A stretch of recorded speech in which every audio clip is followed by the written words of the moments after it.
ശരി, വിശദാംശങ്ങളുമായി വിജിൻ വായാന്തോടും സുനിൽ ഐസക്കും ചേരുകയാണ് തിരുവനന്തപുരത്ത് നിന്ന്.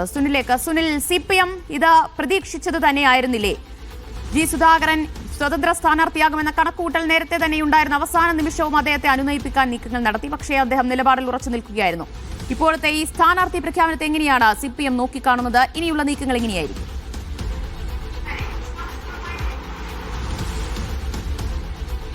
6 പതിറ്റാണ്ട് കാലം CPM-നെ സംബന്ധിച്ച് അവരുടെ ആലപ്പുഴയിലെ മുഖവും സ്വരവും ഒക്കെയായിരുന്ന നേതാവായിരുന്നു G Sudhakaran. G Sudhakaran party വിട്ടു പോകുമ്പോൾ സ്വാഭാവികമായും CPM-ന് അത് വലിയ തിരിച്ചടി ഉണ്ടാക്കും. കാരണം അദ്ദേഹം ആ പാർട്ടി വിട്ടു പോകുന്ന ഒരു സമയമാണ് ഏറ്റവും പ്രധാനപ്പെട്ട ഒരു കാര്യം. അതായത് ഒരു നിയമസഭാ തെരഞ്ഞെടുപ്പിൻ്റെ പടിവാതിൽക്കലെത്തി നിൽക്കുമ്പോഴാണ് ഇത്തരമൊരു നീക്കം അദ്ദേഹത്തിൻ്റെ ഭാഗത്തു നിന്ന് ഉണ്ടാവുന്നത്. പാർട്ടിയെ സംബന്ധിച്ച് പറഞ്ഞാൽ ഒരുപക്ഷെ തെക്കൻ കേരളത്തിലെ പാർട്ടിയുടെ ഏറ്റവും ജനകീയ മുഖങ്ങളിലൊന്നാണ്. ഏറ്റവും തലയെടുപ്പുള്ള നേതാക്കന്മാരിൽ ഒരാളാണ് ജി സുധാകരൻ. അങ്ങനെ ആ ജി സുധാകരൻ്റെ ആ പടിയിറക്കമെന്ന് പറയുന്നത് ഒരുപക്ഷെ നേരത്തെ ഗൗരിയമ്മയും MP രാഘവനും ഒക്കെ പാർട്ടി വിട്ടു പോയപ്പോഴുണ്ടായ അതിനേക്കാൾ അല്ലെങ്കിൽ അതിനും അപ്പുറത്തേക്ക് വലിയ രാഷ്ട്രീയ ആഘാതം ഉണ്ടാക്കുന്ന തരത്തിലുള്ള ഒരു നീക്കമാണ് ഇപ്പോൾ സംഭവിച്ചിരിക്കുന്നത്. പക്ഷേ ഇതിലൂടെ കരുതലോടെ പ്രതികരിക്കാനാണ് CPM-ന്റെ ഇപ്പോഴത്തെ നീക്കം.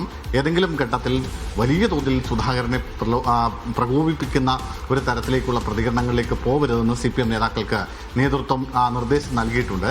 നോക്കൂ, ഇങ്ങോട്ടേക്ക് നമ്മൾ അതിനുശേഷം വന്ന പ്രതികരണങ്ങളിലൊക്കെ ആ ഒരു മിതത്വം CPM-ന്റെ നേതാക്കൾ പലപ്പോഴും പ്രകടിപ്പിക്കുന്നുണ്ട്. മണിയൊക്കെ ഒഴിച്ച് നോക്കിയാൽ മറ്റു നേതാക്കളൊക്കെ വളരെ പക്വതയോടുകൂടിയാണ് സംസാരിക്കുന്നത്. MA ബേബി പറഞ്ഞത് ഇനിയും പൂർണ്ണമായും വാതിൽ അടഞ്ഞിട്ടില്ല, ഇനിയും സമയമുണ്ടല്ലോ എന്നാണ് അഖിലേന്ത്യാ ജനറൽ സെക്രട്ടറിയുടെ പ്രസ്താവന വരുന്നത്.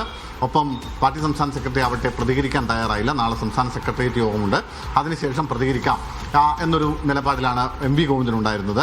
അതായത് പൂർണ്ണമായും വാതിലുകൾ അടഞ്ഞിട്ടില്ല, ഇനിയും സമയമുണ്ട്, വേണമെങ്കിൽ ഒരുപക്ഷെ അദ്ദേഹത്തെ പിന്തിരിപ്പിച്ച് പാർട്ടിക്കൊപ്പം നിർത്താനുള്ള ഏറ്റവും അവസാനത്തെ വഴികളൊക്കെ തുറക്കാനുള്ള ശ്രമം പാർട്ടി നടത്തുന്നുണ്ട്. ഇന്നലെ CPM-നെ സംബന്ധിച്ച് ഇന്നലെ CPM-ന്റെ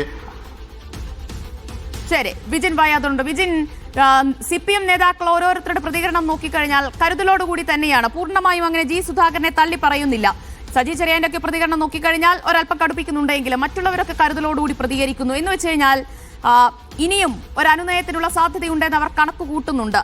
ഇപ്പോൾ അമ്പലപ്പുഴയിൽ സ്വതന്ത്ര സ്ഥാനാർത്ഥിയായി സുധാകരൻ എത്തുകയാണെങ്കിൽ അത് പാർട്ടിയെ സംബന്ധിച്ച് എത്ര വലിയ തിരിച്ചടിയായിരിക്കും?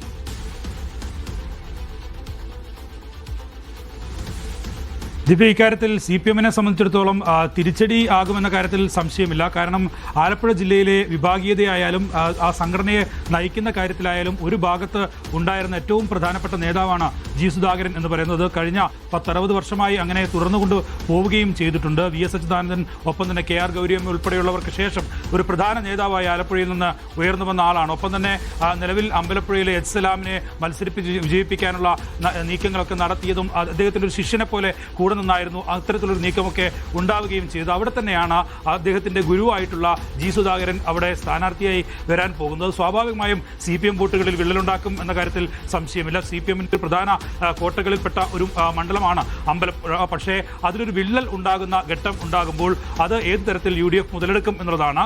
ഒപ്പം തന്നെ UDF സ്വതന്ത്രനാകാൻ എന്തായാലും ജി സുധാകരൻ ഇല്ല എന്ന് നിലവിൽ പ്രഖ്യാപിച്ചു കഴിഞ്ഞു.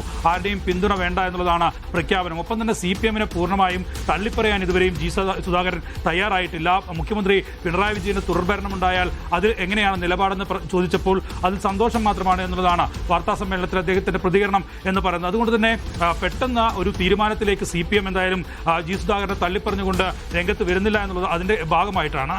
സജി ചെറിയാന്റെ ഭാഗത്തുനിന്നുണ്ടായ പ്രസ്താവന, അത് സജി ചെറിയാൻ വ്യക്തിപരമായി ജി സുധാകരൻ ഈ വാർത്താ സമ്മേളനത്തിൽ തന്നെ അദ്ദേഹത്തിനെതിരെ വിമർശനം ഉന്നയിക്കുകയും അദ്ദേഹം സൈബർ ഗുണ്ടകളെ പോലെ പ്രവർത്തിക്കുന്ന ആളാണ് എന്നുള്ള നിലയിലുള്ള അഭിപ്രായമൊക്കെ പറഞ്ഞതിന്റെ ഭാഗമായി ഉള്ള പ്രതികരണമാണ്. മറ്റെല്ലാവരും ഇതിൽ സൂക്ഷ്മതയോടെയുള്ള നിലപാടാണ് നിലവിൽ സ്വീകരിച്ചിട്ടുള്ളത്. ഒപ്പം തന്നെ MP ഗോവിന്ദനോ അല്ലെങ്കിൽ മുഖ്യമന്ത്രി ഉൾപ്പെടെയുള്ളവരോ ഏതെങ്കിലും തരത്തിൽ പ്രതികരിക്കാൻ ഇതുവരെയും നിലവിൽ തയ്യാറായിട്ടില്ല. ഔദ്യോഗികമായി CPM-ന്റെ ഒരു പ്രതികരണം ഇക്കാര്യത്തിൽ വന്നിട്ടില്ല എന്ന് വേണമെങ്കിൽ ഈ സമയത്തും പറയാൻ കഴിയും.